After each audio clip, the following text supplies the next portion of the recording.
Our past experiences, even those that we inherit from our ancestors, often reveal patterns in our behavior, decisions, and outcomes.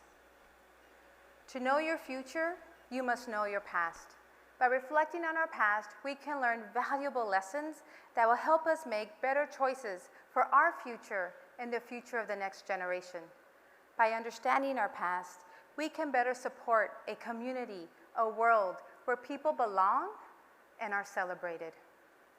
What's a pivotal moment in your past? My pivotal moment involves my grandma. This is my grandma Lupe, Guadalupe Ramos Esquierdo. Her given name tells the story of all the messiness that she inherited. She was American-born and raised in a small, segregated border town in Deep South Texas. Her skin tone was darker than mine from working out in the sun, picking the seasonal harvest. Her hair was jet black with strands of gray that reflected all her struggles and acts of survival. If a metaphoric table represents opportunity with acceptance and belonging, then she wasn't allowed at the table. In fact, she wasn't allowed to be in the room. She was kept outside, unable to reach the door. But this is not a story of defeat. No, this is a story of purpose. Now, the scene of my pivotal moment was at a carne asada at my tia's house. I had just grabbed my plate, and I was walking across the backyard, laser focused on the table where my parents were sitting. As an introvert, I try not to make eye contact to avoid the small talk, you know, the 1,000 questions las tías like to ask. ¿Ya tienes novio? ¿Qué le pasó a tu amiga? I was young, like 16, 17 years old. To my right sat my grandma on a wooden swing. I remember hearing her raspy voice telling my tía as I walked in front of them, "Joy se parece tanto a mí." I grew a mental grin and whispered under my breath, "How, Grandma? How do I look like you?" I didn't see it.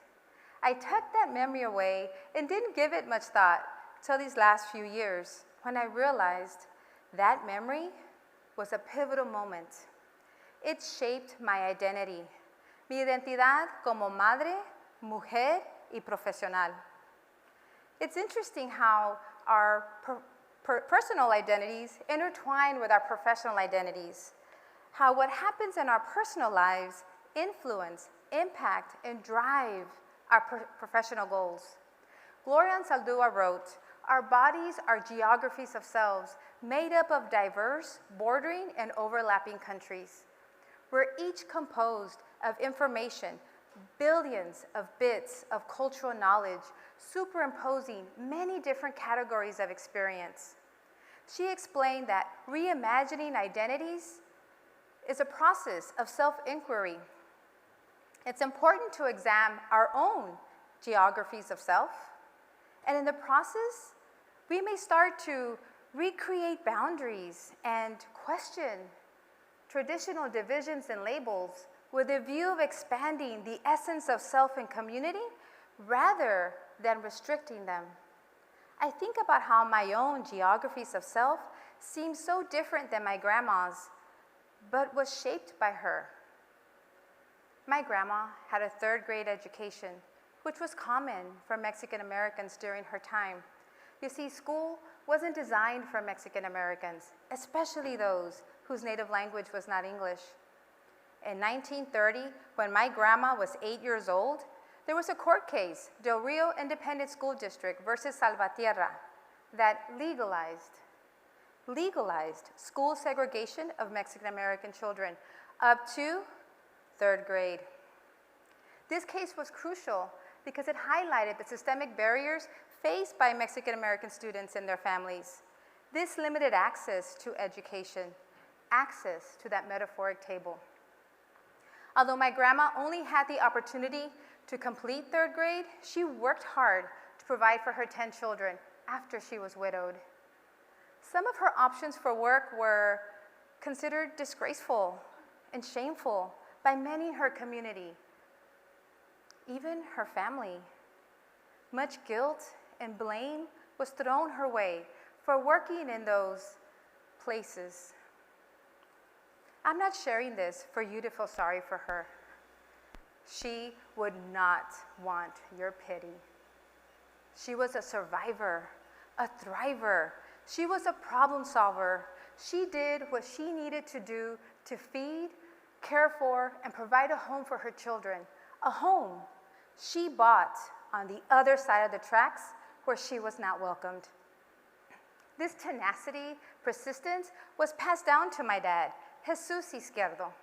He was 2 years old when the U.S. Supreme Court's ruling in Brown versus the Board of Education of Topeka, Kansas, legally ended school segregation in 1954. But it gets a little tricky because Mexican Americans at that time were legally considered white. So many of the reasons for their school segregation continued and was falsely justified by blaming the students' learning and language needs.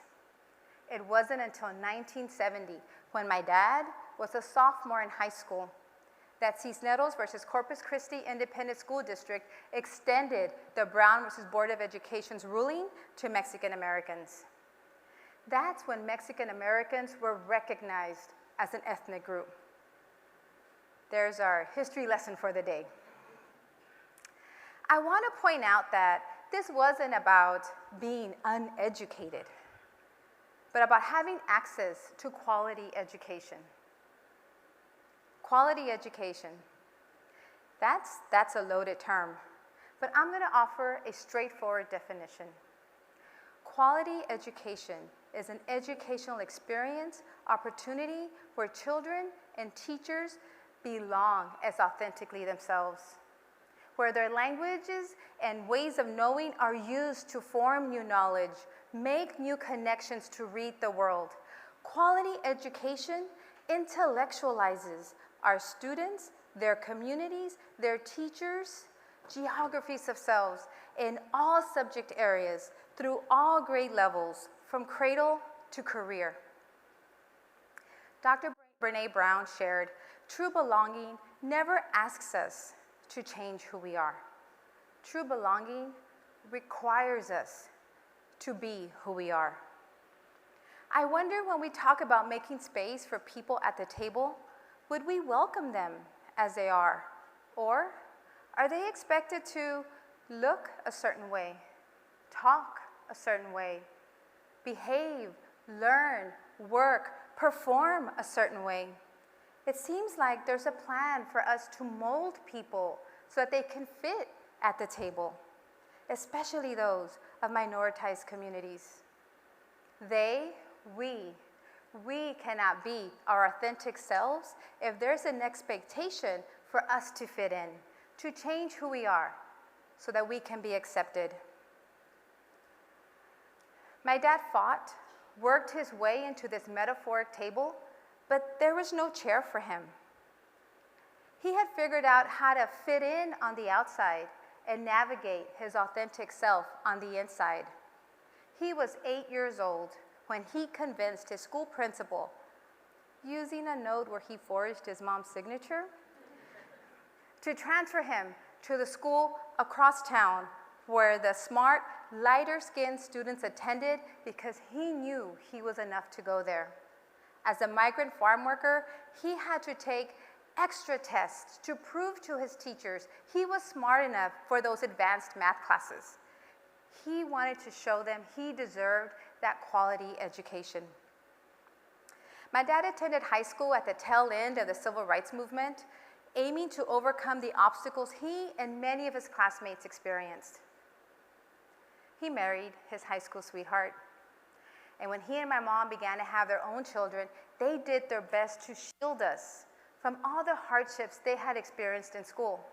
They had witnessed the punishment of speaking Spanish in school, how being of Mexican descent meant that you didn't have much of a chance for those advanced classes. After attending and graduating from a school system that used only English, they raised their children in a predominantly English-speaking home, listening to music ranging from The Doors to Kenny Rogers, sprinkled with a little Tejano. As a young couple, they persevered by attending college little by little. My mom was 33 years old when she earned her bachelor's degree, and I was 14. My dad was 44 years old when he earned his bachelor's degree, just one semester before I graduated from that same university. They struggled and celebrated along the way, pushing their children closer to the seats of that table. My parents' effort to shield us from all those hardships in school had some interesting outcomes. You see, growing up, I didn't feel like I was part of this minority group, this identified subgroup. Oh, but in the fall of 1992, in Ann Arbor, Michigan, during freshman orientation, I felt it. I felt like I missed out on something during those formative years. I missed out on the richness of bilingualism, biculturalism, and biliteracy in my home and in my school. I didn't feel Mexican enough, bilingual enough. My Spanish wasn't developed enough to take Spanish literature or Spanish linguistics at the university, although I tried. I also didn't pick up on references to songs by Vicente Fernandez or telenovelas with stars like Veronica Castro, especially growing up watching daytime soap operas like The Young and the Restless, All My Children, One Life to Live, and General Hospital, in that order.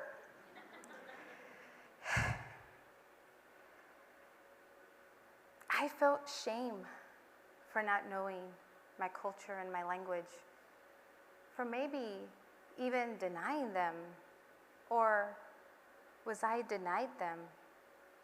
In my language and culture reclaiming, I became a bilingual teacher, where I deepened my appreciation for my family and my community's histories and those of my students. As a teacher, I realized there was such a disconnect between research-based theories and what schools called best practices. Surely, there was a more respectful way we could offer quality education to our students, their communities, our communities. I encourage us to nurture and promote an educational system where our students and teachers belong as authentically themselves. Let's cultivate a learning environment that welcomes, acknowledges, and reclaims the language and culture of our communities. How rich would our schools, businesses, healthcare be when people know they belong? They know they are seen, their ideas, their voices are heard. They bring value. How amazing would it be to see our communities thrive in their bilingualism, biculturalism, and biliteracy? I propose we see our schools from early childhood to institutions of higher education as vehicles that drive the movement to set the table for all people, where all people can be their authentic selves. Thinking back now to that pivotal moment I shared earlier, I would change my reaction. I would run to her and say, "Yes, Grandma, I'm just like you. All the sacrifices and pain you endured, that frame home you bought on the other side of the tracks has set the table I now sit at, has set the table that makes the chairs available for the current and future generations. What I have learned about my past has helped me better support the future. Who are you pulling out the chair for at the table? Let's mentor the next generation to not just sit at the table, but to lead it." Thank you.